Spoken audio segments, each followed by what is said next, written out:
باپ کی موجودگی سورج کی مانند ہوتی ہے۔ سورج گرم ضرور ہوتا ہے مگر سورج نہ ہو تو اندھیرا چھا جاتا ہے۔ باپ وہ عظیم ہستی ہے جس کے پسینے کی ایک بوند کی قیمت بھی اولاد ادا نہیں کر سکتی۔ جیب خالی بھی ہو تو منع نہیں کرتا۔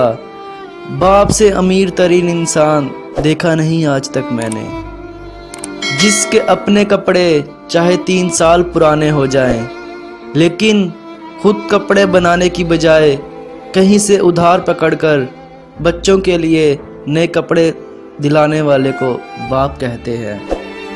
میری انگلی پکڑ کر چلتے تھے، میری انگلی پکڑ کر چلتے تھے، اب مجھے راستہ دکھاتے ہیں۔ اب مجھے کس طرح سے جینا ہے میرے بچے مجھے سکھاتے ہیں۔ اس دنیا میں آپ کا باپ واحد وہ ہستی ہے جو چاہتا ہے کہ آپ اس سے بھی زیادہ کامیاب ہوں۔ باپ وہ پہلا مرد ہے جس کی محبت بیٹی ساری زندگی اپنے دل میں بسا کر رکھتی ہے، اور یہی وہ پہلی محبت ہے جسے عورت ساری زندگی بھلا نہیں پاتی۔ باپ کی محبت چٹان سے بھی زیادہ مضبوط اور پھول سے بھی زیادہ خوشبودار ہوتی ہے۔ اپنے والد سے ہم کلام رہا کرو، یوں وہ بوڑھا جوان رہتا ہے۔ باپ کا ہاتھ پکڑنا سیکھو، زندگی بھر کسی کے پاؤں پکڑنے کی نوبت نہیں آئے گی۔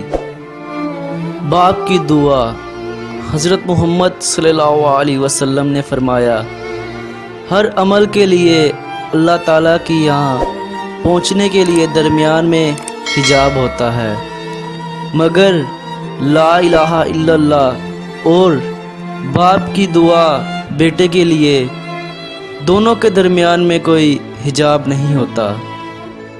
جب باپ چھوڑ کر گیا تو زمانے نے مجھے بتایا، جن کا باپ نہیں ہوتا ان کا کوئی ہمدرد نہیں ہوتا۔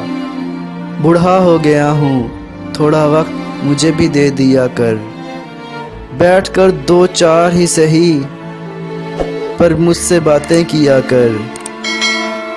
تو ہی میری لاٹھی ہے، تو ہی میری روشنی ہے، کچھ پل کے لیے ساتھ میرے راستہ طے کیا کر۔ مر جاؤں گا ایک دن، چلا جاؤں گا چھوڑ کر تجھے، جو بچی ہے زندگی صاحب لمحے کچھ میرے لیے بھی رکھا کر۔ وہ کہنے لگے ماں کے قدموں کے تلے جنت ہوتی ہے، باپ کے قدموں میں کیا ہوتا ہے؟ تو میں نے کہا کہ باپ کے قدموں میں ایک پھٹا ہوا جوتا ہوتا ہے جو اپنی اولاد کی خاطر رزق حلال کماتے کماتے گھس جاتا ہے۔ باپ کا ہاتھ کندھوں پر ہو تو انسان دنیا کا طاقتور ترین انسان ہوتا ہے۔ والد کی زندگی تجربات کی کھلی کتاب ہے، اس کتاب کے صفحے سے استفادہ کرو۔ رسول صلی اللہ علیہ وسلم نے فرمایا، اس شخص کی ناک خاک آلودہ ہو، اس شخص کی ناک خاک آلودہ ہو، پھر اس شخص کی ناک خاک آلودہ ہو۔ سوال ہوا، اے اللہ کے رسول صلی اللہ علیہ وسلم، کون ہے وہ شخص؟ رسول صلی اللہ علیہ وسلم نے فرمایا، جس نے اپنے والدین کو یا ان میں سے کسی ایک کو بڑھاپے میں پایا اور جنت میں داخل نہ ہو سکا۔